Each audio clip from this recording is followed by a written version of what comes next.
pressure, nice dry, warm conditions. Really not bad weather at all here across Appalachia. Today, temperatures for most topped off in the upper 60s and low 70s, above normal for this time of year for sure, but not quite record-breaking. The record today for Bluefield, for instance, 79. We hit 68. Again, Beckley hit 70. The record there, 77. So not quite record-breaking again, but definitely mild. And even tonight, not looking like the coldest night we've had. Most of us are still sitting in the 50s, if not at least the upper 40s, and we're going to hover there in the 40s and at least low 50s for most of the night. We've got this good southerly flow that's ushering in warm air. Now, we do have a few disturbances sliding through, a lot of cloud cover, but that should be all we see tonight. The returns that we're actually seeing on the radar right here, these green spots, I'm thinking that's rain that's not hitting the ground. The air is way too dry at the surface. If you look at our humidity values, our dew points have been very, very low. So despite this southerly air, it's going to take it a while to really moisten up, and it'll really do so from the top down. So we'll start with the high clouds like we've been seeing the past few days, and then the bases of those clouds will start to lower as the moisture continues to roll in. And look at these gusts here.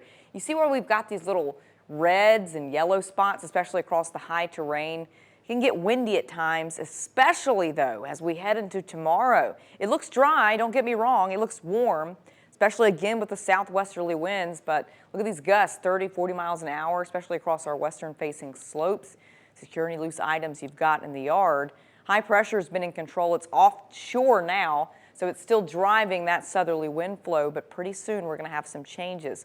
Cold front getting ready to come in here on Friday. That colder, dense air will undercut this warm and moist air we've got in place and push it up. And that's why you'll get your clouds, your rain, and we're going to see some showers on Friday, but it's not going to be a big deal, not going to be a flood risk. Just some light stuff throughout the day, which is what we like to hear. And again, at least we've had some good time to dry out. Again, tomorrow, not a bad day. Looking a lot like today overall, just a mixture of sun and clouds. Most of us topping off in the upper 60s and low 70s. Here we go into tomorrow night, very mild with that good strong southerly flow. We're in the 50s tomorrow night.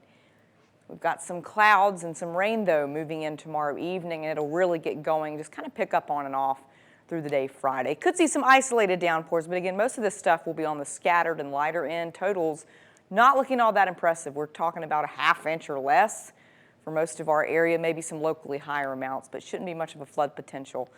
Looks like we're going to be dry for Saturday.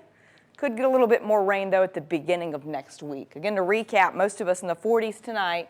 As I mentioned, a really nice day tomorrow, just a bit windy.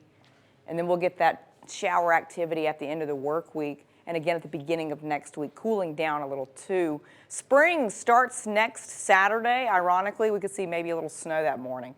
Ugh, you hate to see it. Hey, we'll be right back right after this break.